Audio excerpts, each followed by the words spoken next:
السلام علیکم، welcome to my YouTube channel. آج ہم بات کریں گے دا ٹرو اسٹوری آف حضرت آدم علیہ السلام۔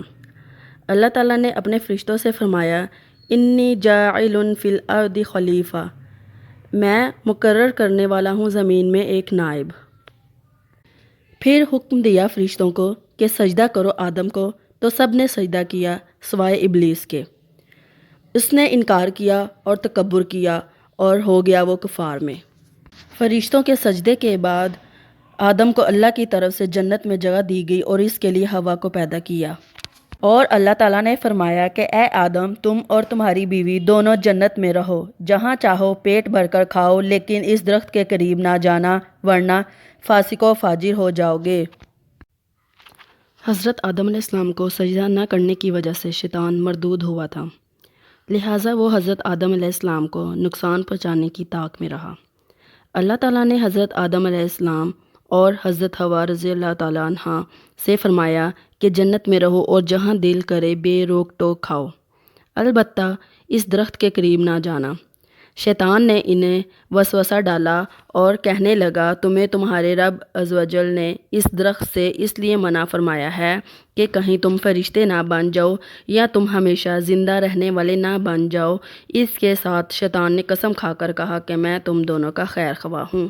اس پر انہیں خیال ہوا کہ اللہ پاک کی جھوٹی قسم کون کھا سکتا ہے۔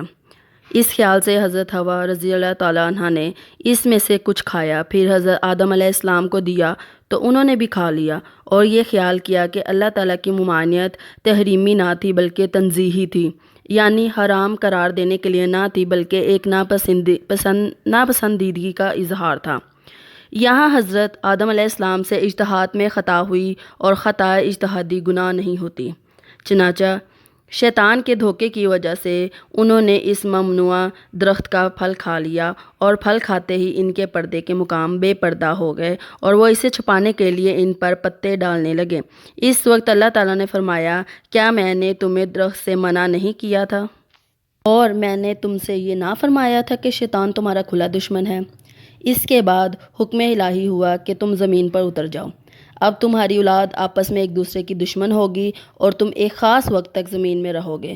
زمین پر تشریف آوری کے بعد حضرت آدم علیہ السلام ایک عرصے تک اپنی لغزش کی معافی مانگتے رہے، حتیٰ کہ آپ علیہ السلام کو اللہ تعالیٰ کی طرف سے چند کلمات سکھائے گئے۔ پھر جب آپ علیہ السلام نے ان کلمات کے ساتھ توبہ و معافی کی درخواست کی تو وہ قبول ہوئی۔ آیت کچھ اس طرح ہے، ربنا ظلمنا انفسنا وان لم تغفر لنا وترحمنا لنکونن من الخاسرین۔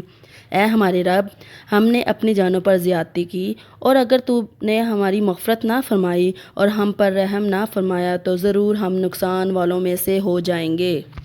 اللہ تعالیٰ نے ان کی دعا قبول فرمائی اور ان کی مغفرت فرما دی، جیسا کہ قرآن میں مذکور ہے۔ پھر آدم نے اپنے رب کی طرف سے کچھ کلمات حاصل کیے۔ توبہ کے لغوی معنی ہے رجوع کرنا۔ پھر قرآن پاک میں ارشاد ہے کہ آدم نے اپنے رب کی طرف سے کچھ کلمات حاصل کیے اور اللہ نے ان کی توبہ قبول کی، بے شک اللہ ہی توبہ قبول کرنے والا مہربان ہے۔ ان سب کے بعد کچھ سوالات ریز ہوتے ہیں کہ سب سے پہلے تو جو فرشتوں نے سجدہ کیا، آیا وہ کیسا سجدہ تھا؟ اگر اس سجدے کے بارے میں بات کی جائے تو وہ تعظیمی سجدہ تھا، یعنی عزت و احترام کے لیے جو سجدہ کیا جاتا ہے، اور وہ پہلے انبیاء کو کیا جاتا تھا، لیکن حضرت محمد صلی اللہ علیہ وسلم کی تشریف آوری کے بعد اس سجدے کو حرام قرار دیا گیا۔ دوسرا سوال یہ ریز ہوتا ہے کہ جب حضرت آدم علیہ السلام کو منع کیا گیا تھا اس درخت کے پاس جانے سے، تو پھر یہ بھول کیسے ہوئی؟ پہلی بات اگر ہم دیکھیں تو پہلی ہم نے آیت پڑھی تھی کہ اللہ تعالیٰ نے فرشتوں سے فرمایا کہ میں زمین میں ایک نائب بنانے والا ہوں، تو جب زمین کی بات کیا تو اس کا مطلب انہوں نے زمین پہ جانا ہی تھا۔ اب یہ جو سارا واقعہ ہوا تو یہ سب کس کے ساتھ کیسے ہوا؟ اللہ تعالیٰ کے حکم سے ہوا۔ اللہ تعالیٰ کے حکم کے بغیر کچھ نہیں ہو سکتا۔ اگر ہم انبیاء علیہ السلام کے بارے میں بات کریں تو انبیاء علیہ السلام تمام صغیرہ اور کبیرہ گناہوں سے پاک ہوتے ہیں۔ اس سارے واقعے سے ہمیں یہ بھی سبق ملتا ہے کہ جب اگر ہم غلطی کریں تو ہمیں اس پہ توبہ کرنی چاہیے۔ اللہ تعالیٰ توبہ قبول کرنے والا ہے، مہربان ہے، اور توبہ کرنے کا مطلب ہے کہ رجوع کرنا، تاکہ اس کا مطلب ہے کہ آپ نے غلطی کی، آپ نے اس کی معافی مانگی، آپ اللہ تعالیٰ کی طرف رجوع کر رہے ہیں کہ آئندہ آپ وہ غلطی نہیں کریں گے، تو پھر اللہ تعالیٰ بھی آپ پر مہربانی کرے۔ عقل اور علم کے مطابق میں جتنا بتا سکی میں نے بتانے کی کوشش کی، اس میں جتنی بھی بھلائی ہے وہ سب اللہ تعالیٰ کی طرف سے ہے، اور اگر کوئی غلطی کوتاہی ہے وہ میری طرف سے ہے۔ تو اللہ تعالیٰ آپ کو ایمان اور صحت والی زندگی عطا کرے۔ جزاک اللہ خیر۔